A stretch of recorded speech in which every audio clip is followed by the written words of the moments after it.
Do you ever just feel like there are people out there looking at you, like they're watching your every move, knowing things about you that you don't want them to know? If you do, you might be suffering from some pretty intense paranoia, or you might have taken one too many trips on the London Underground. Because let me tell you a story about a train, the wrong train, and the boy who never should have ridden it. I first met Thomas on a Wednesday, or rather I looked at him across the aisle from me while sitting at my desk, not particularly paying attention. What caught my eye was how young he was, but not necessarily in an "oh, so cute, look at this adorable baby" way, more in an "oh, God, is that legal" way. Thomas, with his round face and innocent eyes, was all of 11 years old. Yet there he was riding the Elizabeth line, not alone, mind you, but with two men that seemed to be his guardians. They were both dressed in black suits, sterile white shirts and identical black briefcases resting on their laps. Thomas, on the other hand, wore a pair of shorts that barely covered his knees and flip-flops. The sight of those mismatched shoes made me shake my head and chuckle to myself,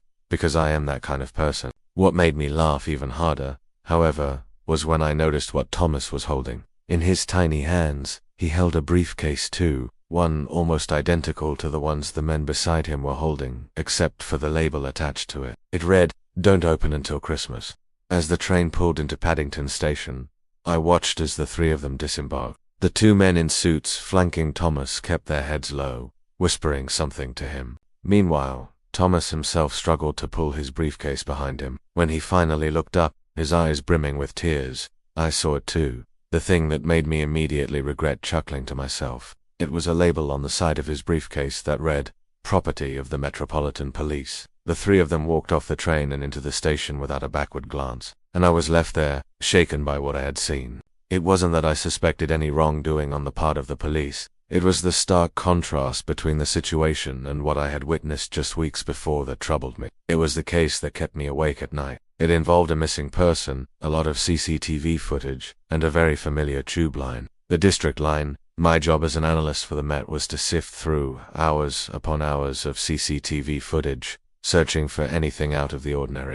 On this particular case, the missing person was a woman named Clara, and the CCTV footage spanned the entire length of the District Line. The first few days were filled with false hope. I spotted Clara on multiple cameras walking in different directions, boarding different trains and even using different Oyster cards. Each time I called my supervisor to discuss the new lead, only to be told to keep looking. Days turned into weeks, and the trail of Clara's movements grew colder. Just as I was about to lose hope, I saw it, a single frame, a single still image from a camera at the Gloucester Road station. In that one frame, Clara stood on the platform waiting for a train. Beside her, her reflection, or rather the reflection of someone holding a bunch of flowers. I spent the next few days combing through footage from every station along the District Line, desperately searching for the man holding the flowers. My efforts paid off at King's Cross Station. I found him waiting on the platform, then boarding a train, and when I checked the manifest I saw his name, Thomas Newton. By the time I reported my findings to my supervisor, it was Saturday morning. I practically ran to the bathroom, took a deep breath and tried to steady my voice. All I could think about was how close I had come to finding him, to finding Clara's killer. But where was he going? Why did he keep taking these trains? And most importantly, what had happened to Clara? My supervisor, Detective Inspector James Reese, listened intently. He was a seasoned officer, his face etched with the stories of countless cases he had worked on. When I finished, he remained silent for a moment, lost in thought. Finally, he spoke, his voice raspy with fatigue. "Get me everything on Thomas Newton," he said, "and start prepping a search warrant for his house. We need to move fast on this one." As the day wore on, we gathered every piece of information we could find on Thomas. From his employment history to his social media accounts, every lead went nowhere. Thomas Newton was a nobody, or so it seemed. By Sunday morning, we had everything we needed. A warrant, a team of officers ready to move in. But when we arrived at Thomas's house, it was empty. There was no sign of forced entry. The front door was unlocked. It was as if he had simply vanished into thin air. Determined not to lose his trail again, we checked the CCTV footage of the area. We saw him getting into a taxi, but it was the destination that made our blood run cold. He had hailed a cab to Waterloo Station, the gateway to London's busiest mainline railway. We rushed to the station, hoping to catch him before he disappeared overseas. But it was too late. He had already boarded a train heading south. The hunt for Thomas Newton became a game of cat and mouse. We tracked him to Brighton, where he had been living under a false identity. It took another week to gather enough evidence to arrest him. But when we finally did, it was like a scene straight out of a Hollywood movie. Thomas Newton, the seemingly harmless kid from London, turned out to be a dangerous criminal, wanted for questioning in connection with several other missing persons cases. As they led him away in handcuffs, I couldn't help but stare. There was something about his face, something I couldn't quite put my finger on. Then it hit me. Thomas Newton was the same boy I had seen on the Elizabeth line, the one with the briefcase labeled property of the Metropolitan Police. I felt sick to my stomach.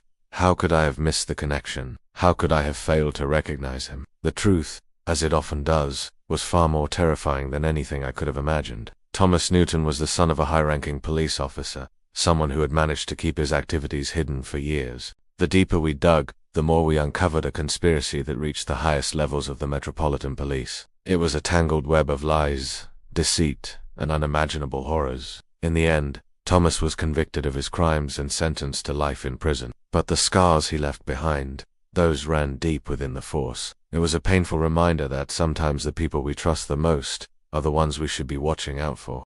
And I, for one, am still haunted by the innocent eyes of a boy who should never have stepped foot on a train like the Elizabeth line. What's the strangest case of mistaken identity you've ever experienced? Let us know in the comments below. And if you liked this video, be sure to check out our others for more thrilling stories. And please don't forget to subscribe. Thank you for watching. It began with a scream in the Radcliffe camera, the dome of Oxford's Bodleian Library. I arrived minutes later and the place was sealed off. Students stood shivering in their coats, heads bent against the biting wind. It was late November. I pulled my collar tighter and went inside. At the top of the grand staircase, an officer was guarding the door to the reading chamber. I showed my warrant card and he stepped aside. What I saw inside made me pause. Beneath the glass dome, a young woman lay dead on a long table. She was dressed in jeans and a sweater. Her dark hair fanned out around her like ink spilled on a page. I didn't need to be told who she was.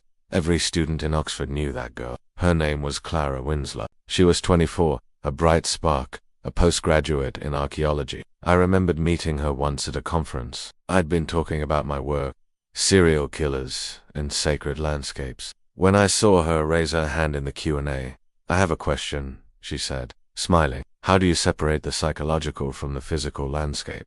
How much is down to what people think they see?" I deflected with a joke about belief-making monsters, but she wasn't having it. "With respect, I think you're avoiding the question. Does it matter if a monster is only in our heads? If it behaves as though it is The room laughed, but I noticed Professor Aldous Veck frowned beside her. He looked furious. The post-mortem would later show that Clara died instantly, her neck broken. Nothing else was touched. No theft, no struggle. Only her body, laid out gently beneath an open page of an ancient anatomical atlas. Like some macabre still life, I ran the details past the duty sergeant over the phone. "Any news on prints or fibers or anything useful?" "Nothing yet, sir. Seems like whoever did this took precautions. Gloves, maybe. We'll know more once forensics get back to me." I turned back to the scene. A team photographer was taking stills for the press. I watched as he worked, knowing that every picture taken here would be pored over, debated, dissected. This crime scene was already becoming a media circus, but there was something about the stillness of it all, the way Clara lay undisturbed, that set me on edge. Oxford was built on a graveyard. Everyone knew that. Bodies of townspeople, students, alumni, the rich, the poor, the powerful, all interred beneath the dreaming spires. But the bone map, that was new to me. I stepped closer to the table. I could see now that she was lying on a series of strange markings, lines drawn on the table in black ink, forming shapes, a skeleton. I asked one of the uniformed officers if he knew what these markings were, but he shook his head. "Looks like some kind of ritual," I muttered, more to myself than anyone. Professor Veck joined me then, looking grim. "Do you know what this means?" he asked me. "What do you think it means?" She was researching this, Clara. She believed that beneath Oxford lay the bones of the city, and that somehow those bones were mapped in a hidden crypt beneath the foundations of the old college. "A fantasy," I said. But as I turned away, I saw a flicker of doubt cross his face. D.I. Thomas Elkin, Oxford Cid, accredited, certified, experienced in the detection of all manners of homicides. And here I was questioning university legends. Let me tell you, studying criminals will do that to you. First lesson, always trust the underdog. Second lesson, never trust the expert. Trust no one. Clara's thesis advisor was missing. Professor Augustus Peck had taken a leave of absence after her death, citing stress and grief. The department chair assumed he was holed up somewhere in the country, mourning, hiding. But I believed he was here in Oxford, watching us, waiting for his chance to disappear into the shadows again. Because there was something about that night, about Clara's death, that didn't sit right with me. And I couldn't shake the feeling that the professor knew more than he was letting on. He was born in Oxford, the son of Tadone professors. All 3 generations of X had taught at the university. They practically owned the place, which was why it was so shocking when one of theirs fell to a crime as brutal as this. I needed to see where Clara had lived. Her halls of residence were just up the road from the Bodleian, a winding, cobbled street lined with ancient colleges, each building more beautiful than the last. Their beauty was deceptive. The beauty is skin deep, as they say. And behind those mellowed facades beat the hearts of ruthless business empire. Time would tell how deep those wounds ran. I walked through the archway and paused, taking in the cloisters, the fountain, the worn paving stones beneath my feet. The history here was almost a living thing. Here Mary, Queen of Scots, once walked. There, John Wesley preached. Around me, unseen eyes watched. I felt their weight, cold and judging. A sudden noise startled me. 2 students rounded a corner, whispering, and disappeared into the depths of the building. I approached the desk in reception. "Is anyone home?" I asked. "Just give me a moment." A voice called. "Coming." A young woman appeared. "Can I help you? Are you Emily Fox?" "Yes." "Are you the detective? I'm here about Clara." "Where is she?" "Who?" The girl blinked, confused. "You know, Clara Windsor. Do you live here?" Oh, she blushed. I'm sorry. I thought you knew. I just moved in today." She glanced over her shoulder at the door behind me. "Do you want to come back later?" "No, I don't want to intrude, but we need to ask you some questions about your friend, right?" "Yes, of course." She hesitated at the door. "Come with me." In Clara's bedroom, a window was left open, curtains billowing in the draught.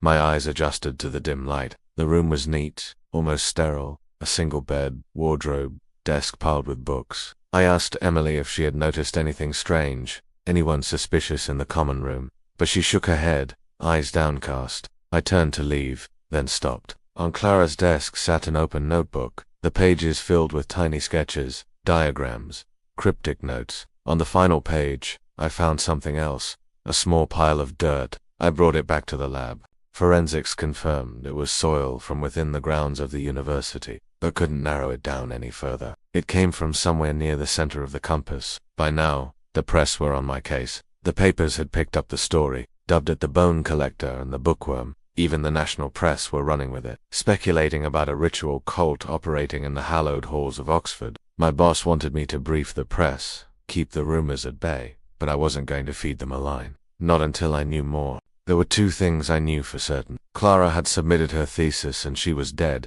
so I started with the thesis. Clara's research centered around burial practices of obscure Celtic cults. She was convinced that one such cult practiced a form of forensic archaeology, cataloging the bones of their victims. The problem was, there was no evidence of such cults in Britain. The closest parallels came from Central Europe, but the similarities were slight and largely anecdotal. Nevertheless, Clara pressed on, drawing conclusions from scraps of cartographic sketches tucked in the backs of ancient textbooks, margin notes in Latin about restless knowledge, and then, in the end, the breakthrough.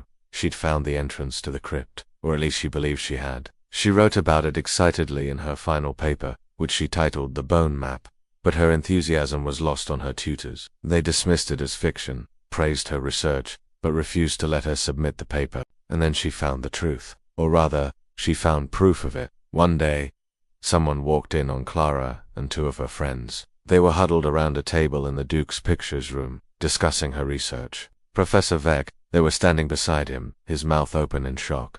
"You found it," he breathed. "You actually found it." She looked up at him, startled. "What are you talking about? Don't play coy with me." "Clara, you know what you found. The bone map, the entrance." Before she could respond, he was gone. She turned back to her table. The professor was right. She'd found the entrance to the crypt. That much was clear. But what happened next? Only Clara knew. And now she was dead. I can't tell you what secrets lie beneath the Radcliffe camera, What obsessions stir in the shadows of the dreaming spires? All I can tell you is this: Oxford holds its secrets close, and sometimes those secrets rise up to haunt us in the most unexpected ways.